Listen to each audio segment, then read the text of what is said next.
Hello friends, मैं हूं doctor Shah Adnan और ये वीडियो खास तौर से यूनानी प्रैक्टिशनर्स के लिए है। मेरा आप लोगों से एक सवाल है। अगर आपकी क्लिनिक पर कोई एक ऐसा पेशेंट आए जिसका जीएफआर 30 से 40 के बीच में हो तो आप क्या करते हैं? फौरन रेफर कर देते हैं। अगर कोई ऐसा पेशेंट है जिसका एचबीएसएजी पॉजिटिव है या एचसीवी पॉजिटिव है तो क्या करते हैं? रेफर कर देते हैं। कोई ऐसा पेशेंट है जिसका बिलीरुबिन बढ़ रहा हो तो रेफर कर देते हैं। सबसे ज्यादा मरीज खांसी, जुकाम, नजला, बुखार के बाद जो आप ट्रीट करते हैं वो हाइपरटेंशन के मरीज हैं। और क्या आपका रोल ऑफ ट्रीटमेंट है? मरीज आया, आपने देखा हो, टेल्मा 40 चला दी, कुछ दिनों के बाद 2 करी, 3 करी, और फिर जब उसकी हालत और बिगड़ने लगी या ब्लॉकेज होने लगी या उसे और सिम्टम्स आने लगे तो आप कह देते हैं कार्डियोलॉजिस्ट को दिखा लो। मैं एक सवाल आपसे पूछना चाहता हूं कि क्या आपके क्लिनिक पर भी कोई रेफर्ड मरीज आता है?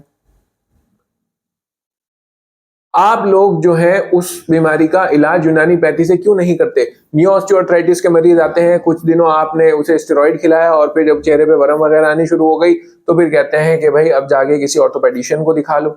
उसका साइड इफेक्ट आना शुरू हो गया।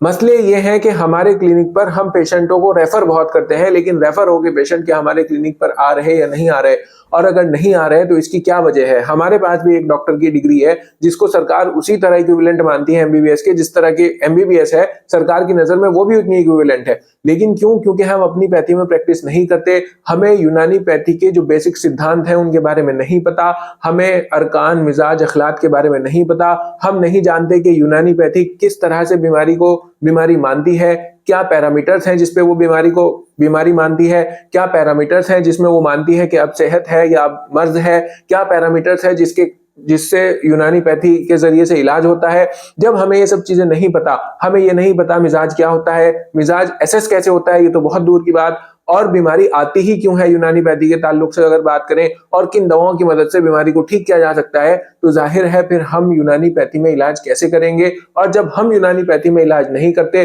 तो फिर हमें इन मरीजों को भेजना ही पड़ेगा। आप ये वीडियो कहीं पे भी सुन रहे होंगे, आपके आसपास इस तरह के हकीम वैद्य जरूर होंगे जो कैंसर का भी इलाज करते होंगे। आपके आसपास ऐसे हकीम वैद्य जरूर होंगे जो क्रॉनिक किडनी फेलियर का इलाज करते होंगे। आपके आसपास ऐसे वैद्य जरूर होंगे जो जोड़ों की बीमारियों का इलाज करते होंगे। लेकिन आप नहीं करते इतना पढ़ने के बावजूद भी। क्यों? क्योंकि आप यूनानी पैथी नहीं जानते।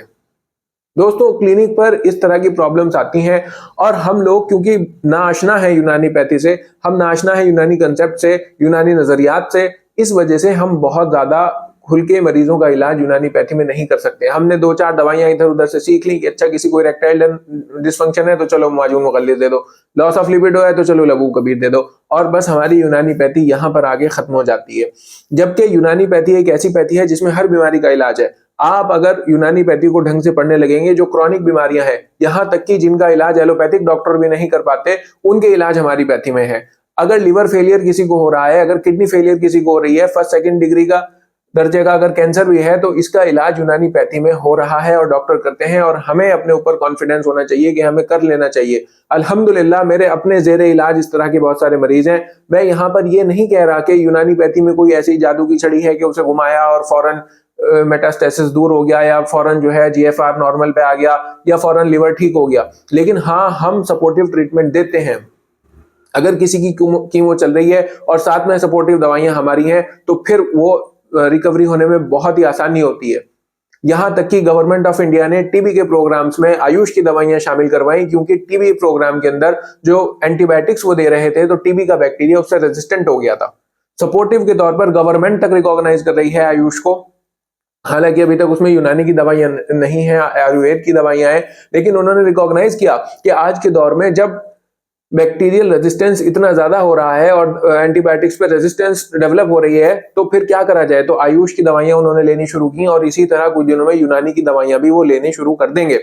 मेरा आपसे कहना यह है यूनानी डॉक्टर से, यूनानी प्रैक्टिशनर से, कि देखिए आपको जरूर यूनानी के बारे में जानना चाहिए। कम से कम जो बेसिक्स हैं यूनानी के वो तो आपको आने ही चाहिए। आपको पता होना चाहिए अखलाक क्या है, आपको पता होना चाहिए अरकान क्या है, आपको पता होना चाहिए मिजाज क्या है, यूनानी की कुछ मूल दवाइयां आपको पता होनी चाहिए, असबाब सित्ता जरूरिया के बारे में पता होना चाहिए। अगर पीसीओडी की, डायबिटीज के मरीज आपके पास आ रहे हैं, हाइपरटेंशन के आ रहे हैं, तो असबाब सित्ता जरूरिया के जरिए से आप उनका इलाज कर सकते हैं।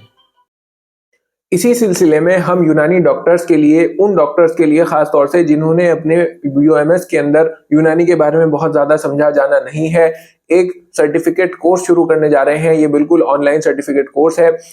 इसमें आपको हम बेसिक्स ऑफ यूनानी सिखाएंगे, आपको अरकान, अखलाक, मिजाज सिखाएंगे, आपको यूनानी पैथीज के नजरिया सिखाएंगे, बीमारी को देखने का नजरिया सिखाएंगे, किस तरह से इलाज हो सकता है ये सिखाएंगे, कौन सी दवाइयां चल रही हैं ये सिखाएंगे, पढ़ाएंगे, और कौन कौन से नुस्खे कारगर हैं ये भी हम सिखाएंगे और बताएंगे।